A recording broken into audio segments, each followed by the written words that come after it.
Katrín Anna, þetta er fjórða sumari sem að þú ert með yngri landsliðunum í sumarverkefnum. Það er alltaf nóg að gera á sumarinu. Já, maður fær ekki að vinna þannig svoleiðis, það er bara handbolti. Það er bara handbolti og ekki það sem að er skemmtilegast. Jú, 100%. Og og þetta er náttúrulega búin að vera langur tími núna saman, 4 mánuður eða hvað? Já, 3 vikur, held ég á þriðjudaginn. Já, og svo náttúrulega plús undirbúningstíminn og það. Já. Þannig að þetta er búið að vera góð törn í þetta skiptið. Já, gott að klára þetta bara svona. Já, og svona leikur eldsnemmi fyrramálið. Jeps, það er þetta að vakna þá. En það verður að ljúka þessu. Já, nákvæmlega. Þið ætlið að ljúka þessu með sóma. Já, auðvitað. Sama sáma að þið hefði verið að sýna. Já, nákvæmlega.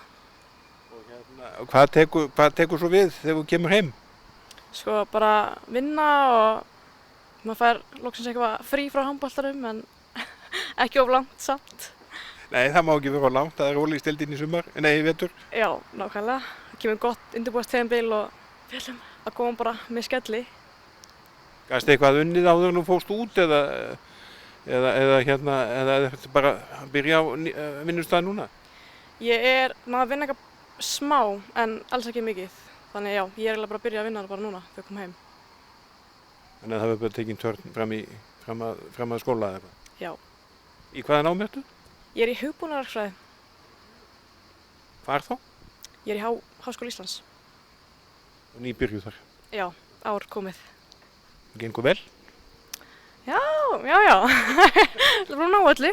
Það sem skiptir máli. Það sem skiptir máli. Og eins og ég segi, það er bara að klára þetta á morgun á móti Sviss og þá er þessari löngu törn lokið. Já, við ætlum 100% að klára hann. Þurfum að klára hann finnst mér. Við finnst að eiga svona skilið eða inni. Og þetta er náttúrulega svona að lokum, þetta er þéttur hópur og þið farin að þekkjast náttúrulega margar og sem er búin að vera þessi 4 ár sem þú ert búin að vera. Já, við erum alltaf mjög góða vinkonur og það verður eiginlega smá, held ég, erfitt að klára hann leik á morgun og þetta er náttúrulega bara síðasti leikurinn okkar saman en ég held við mun alltaf halda sambandi og vera bara vinkonur bara langt fram í tímann. Og hver veit nema hluti af ykkur verði í A-landsliðinu í framtíðinni? Já, nákvæmlega. Við erum nokkrar krómlar þangað þannig að ég held að það verður bara fínt. Þú fékkst nú að koma aðeins inn á æfingar í vor, fékkst svona aðeins næsta þefinn? Já, það var geggjað.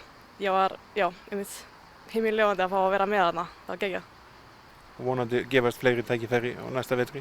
Já, vonandi.